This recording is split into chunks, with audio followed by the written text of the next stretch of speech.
Outside of real estate, what's the most expensive purchase? Most expensive purchase. Outside of real estate.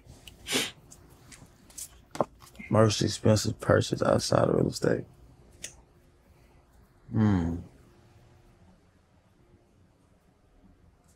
Could be a car. I can say over time, I don't think I never spent nothing over no real estate. Like, I ain't been no dumb fool and spent no $1 million on no car and stuff like that. I ain't going for that. Right. No matter how much money I got. It just don't be making sense. Like, biggest thing, you know, cars be like $300-400. I done bought them a couple times. Man, but you should be good now though. Yeah, I mean, what car that you don't have that you feel like you gotta get before it's all said and done? Because I'm sure you've had everything, the Cullinan and the Lambo and the Ferraris, and you had everything. So what is it that Offset would like to have that he doesn't have? As a car, ooh, man, there's so many cars I want.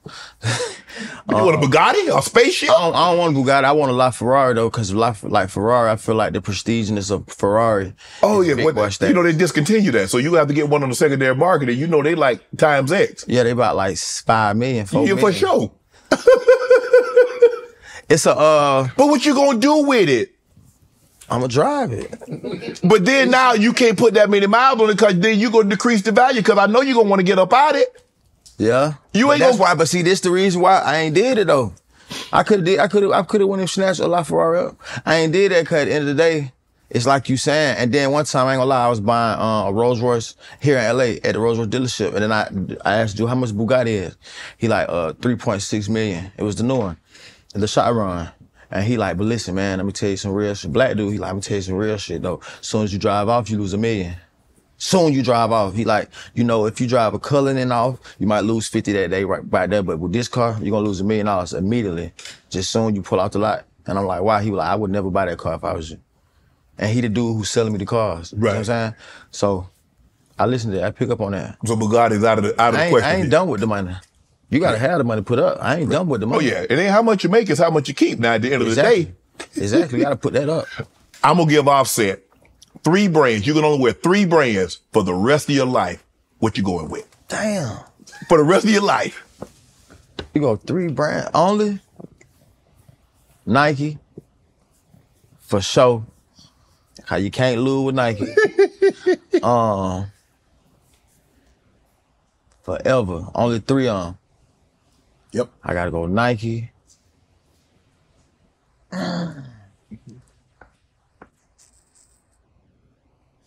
Jordan. That's the same thing though, so I get a pass on that. Yeah. So I'm gonna say Nike. You can go high-end fashion if you like. Yeah, but I'm trying to make sure you talking about forever. Yeah, that's all you got. That's a long time. That's a long time. Some of you can't wear forever. A long-lasting brand that I could wear for forever. Margiela. Okay. And I'm gonna say Balenciaga, long as Demna's still in there, which is the creative director. Long as he stayed up forever. You good. Okay, I'm gonna give you a choice. AJ1s or AF1s? The Jordan ones or the Air Force ones? Bro, so you gonna ask me that and I really collect shoes, man? Yeah, I know. That's why I'm asking you.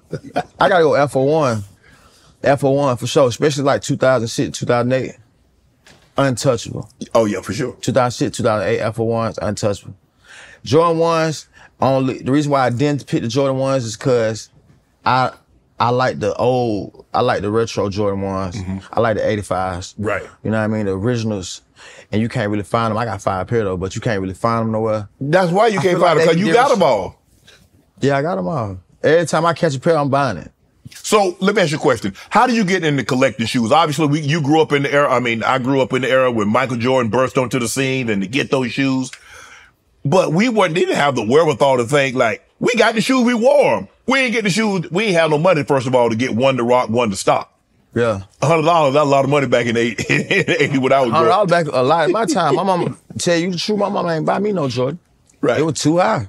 So I had to get old enough and get to trade my Air Maxes and, you know, in school, get to trade my Air Maxes for some J's or do it like that. So that's what made me get into it, because the same thing you said, my mama didn't have the money to just be, we was on limit, 3 boys. A long time, it was just my mama before she met her husband. You know what I mean? So I didn't have the opportunity to get no J's. I remember the 2 for 89, 99, F01. That was like the lottery for me, black and white, every school year. Yeah. That was automatic. F1 used to be $40 a pair. 40. Like I said, two for 89, special. We're gonna go white, we're gonna go black, and white gonna get worn on special occasion. But yeah. And then at my school though, I ain't gonna lie though, at my school in by the time I got about 9th grade, you know, everybody started feeling themselves. Yeah. If you came in my school with like fake J's, it was like a known thing. In my school, Burkmont High School, you coming up with some fake J's, it's kind of was sad, cause everybody knew the protocol. You know, in the morning time, cafeteria, breakfast time, you know, you coming in. You gotta come in with your gear, you gotta be right come in with them. It's like a protocol. People that don't know you, your homeboys, whoever, them folks they gonna sit on the sit at the table and lift their feet up and point at your shoe. So it was an embarrassment thing. So you had to be right stepping. You couldn't come with them fake, them fugazes. When did you start collecting shoes? When did you say, you know what, I'm gonna become a sneakerhead? When did you start? And do you wear your shoes? About 11th grade, when I was able to finesse and do stuff to get shoes, probably like 11th grade. And if you go look at my old pictures, like I was having Lippy 6s on.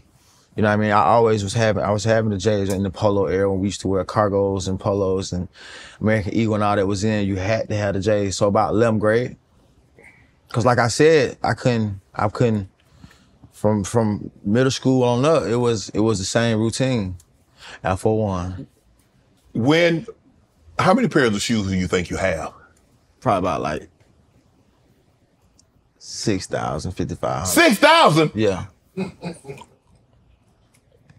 Yes, sir. Do you have a room, a house, a house for shoes? I got multiple walls, and I got houses. I got a house in New York, here in LA, and in Atlanta. So they spread it out in East Coast. What's your favorite shoe to collect? I gotta say Air Force Ones, bro, because it's more. Let me tell you why. Because it's more selections. It's like it was a lot of collabs done with them back then, and the leather on the Air Force One from 2006, 2008 is just a little different. Right. But my favorite Jordan is Jordan 16s and the 4s. But the 4s you can get, but the 16s they always rip. Like my Gingers, I got like 7 pair. Every time I wear them one time, they coming out. They rip because they old. Right. So what's the most expensive pair of sneakers that you own? Marty McFly's. They like 100,000. But I didn't pay that though. You buy the Air Max? Yeah, Air Max. The old ones, the ones that I got the one that come on, they tie for real and they blow up. And both of my shoes work and they put up somewhere on ice. You ain't gonna wear them? I wore them too. I wear all my shoes. Yeah. I wear all my shoes. I believe you ain't no shoe collector if you don't wear the shoes.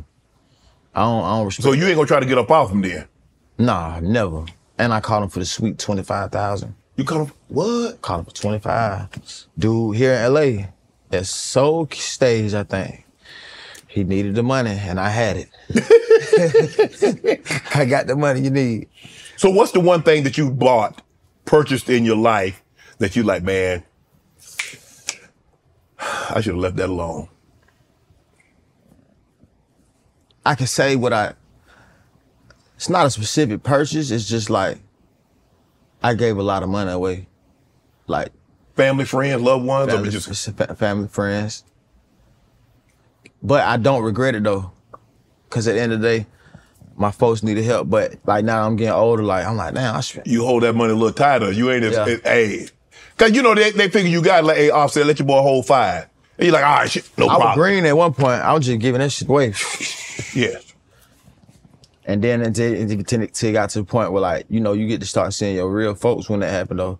You get to see who your real And because when you don't give it to them, now all of a sudden they say you acting funny. You don't give it to them, it's now you hearing the story, man, bro, but they was saying you be a crab and boy, I done gave you all this and this and this and that. But I'm a crab now. Yeah. I'm supposed to be, I ain't looked that disappeared. And then I got real friends though. I don't want to get it misconstrued. Like a lot of my boys from like 17 years ago, we've been friends. It be the folks that come like that you meet through time and shit. You and they become your boy and now they part of the crew and stuff like that. And then it be them to be like, cause my real homies would be like, they won't even ask. I have to ask them, cause you know your family, your brother, you can see it like on you, like, you all right? You good? Right. And even if they say, yeah, I'm cool, you know they're not good. You know they're not good. You see what I'm saying? You know it. So I'm thankful to have them type of people. I got a lot of people like that too. And I got homies that'll be like, hey, start giving that nigga some money. Start giving him money. To another bro, like, to another homie, like, hey man, stop doing that. So I'm good. I got a good circle. I always tell people all the time, you got to put limits on what you give because takers will never put limits on what they take. Exactly. So free 99. Want to join Club Shay Shay? Become an official member by hitting that subscribe button, where you never know who's going to be joining us for drinks and conversation.